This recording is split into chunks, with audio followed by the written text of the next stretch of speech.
gagawa tayo ng buko pandan. Ito yung ingredients. Ito yung cowbell, condensed, and then buko pandan creamy. Gawa muna tayo ng gulaman. 10 cups of water. Then, lagyan natin ng 1 cup na asukal. Haluin.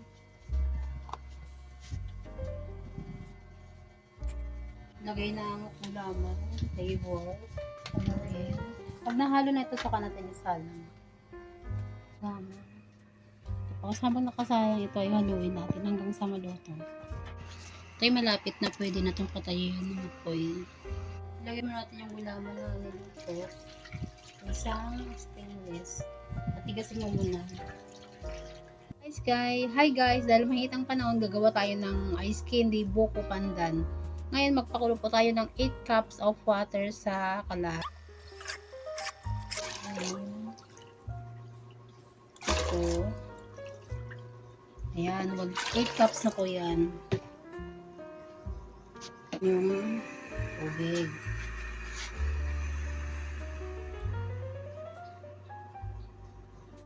Katapos lagyan natin yung asukal na 1 cup. Haluin. Katapos ilagay natin yung cornstarch. Dahan-dahan lang paglagay para ito hindi mabuo. Hindi agad-agad maluto. Ayan, pwede na natin patayin ng apoy. Ilagay na natin ang iba.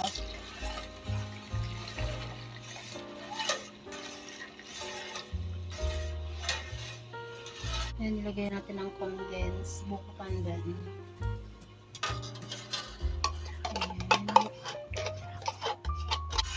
Pagkatapos haluin, pagkatapos nilagay na natin yung gulaman. Haluin para mag-balance yung lagyan natin tayo.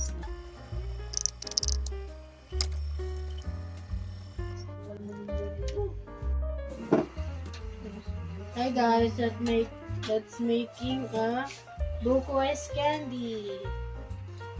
Ito guys ay nagpahit ako ng 10 cups of water, then nilagyan ko ng kalahating kilong asukal. Tapos tunawin sa apoy. Kapag mainit na at tunaw na yung asukal, pwede mo na ilagay yung cornstarch.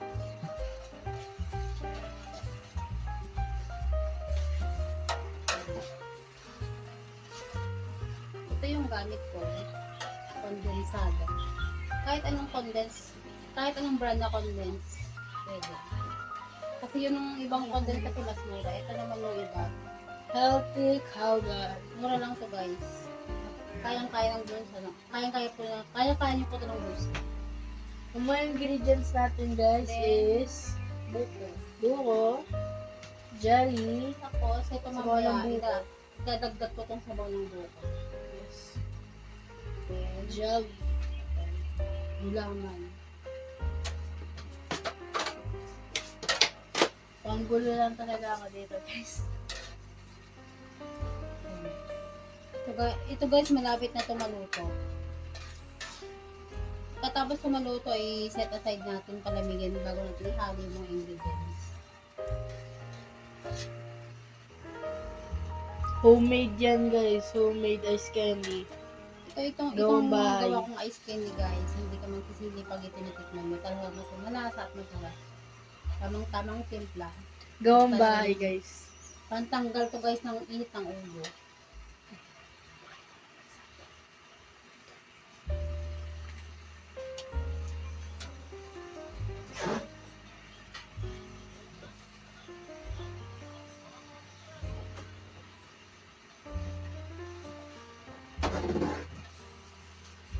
Yan, malapit na Guys, may example tayo ng ice candy ni mother. We have buko pandan and mango. Here. Oh, grabe Yan, ang yan agwat. guys, yung ginawa kong yan, gulaban buko pandan na. Ginawa ko lang yan kagabi. Tapos may natira na lang 4 na piraso. Kaya ano bang ginagawa mo? Gawin mo na to. Inihintay nyo. Gumawa na kayo. Kaya nyo to guys gawin. Tsaka kung magtitinda man kayo, Guys, ang laki ng presyo guys, nakikitaan nyo. Kaya gawin nyo na. Yung pa hinihintay nyo kung gusto nyo ng kita. Ito na yung solusyon sa bulsa nyo walang pera. Kaya na pa, gawin nyo na. Hi guys, lalagay na natin tong Iba. Ebak. Ito na guys. Lahat to guys ha.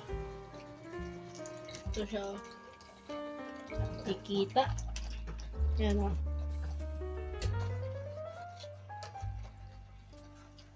Lahat yan guys, lagay nyo para masarap. Okay na. Sunod naman yung condense. Sunod yung condense guys. Ito. Kahit anong brand guys, pwede nyo ilagay. Basta condense. Masarap guys. Simutin nyo lahat para masarap guys. Tsaka, And the next, the buko. Here, fresh na fresh. Ayan, lagyan na natin.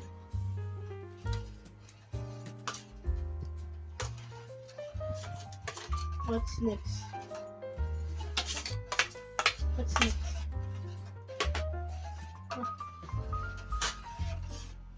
And the next, the jelly. tanggalin mo yung ano tubig dito. Ayan. Hindi, wait lang. Dahan-dahan. Sorry guys. Ay, mala na malalaki.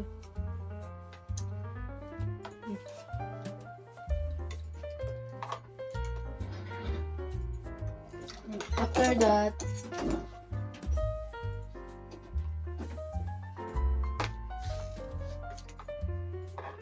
Okay na.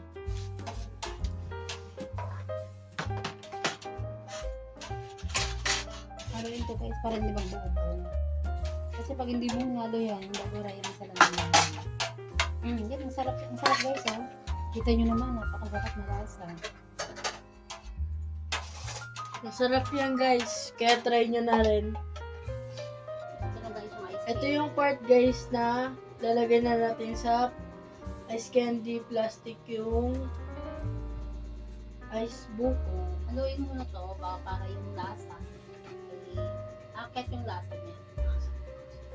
Kasi kapag hindi ito hinalo, hindi to maglalasa yung nilagay mong condense at saka ito. Guys, ito na yung kinalabasan ng buko ice candy. Ang puno nito ay 239. Ngayon pag nabenta mo ito ng 7 po isa, ganyan kahaba, mabebenta mo to ng 350. Lagay mo yung Pero kung pieces. kayo po ay gagawa ng ganito, para malaki po yung tubo nyo, mas litan ninyo. Kasi para sa akin, okay na po ito. Maliit ang tubo, basta mabenta. Thank you for watching.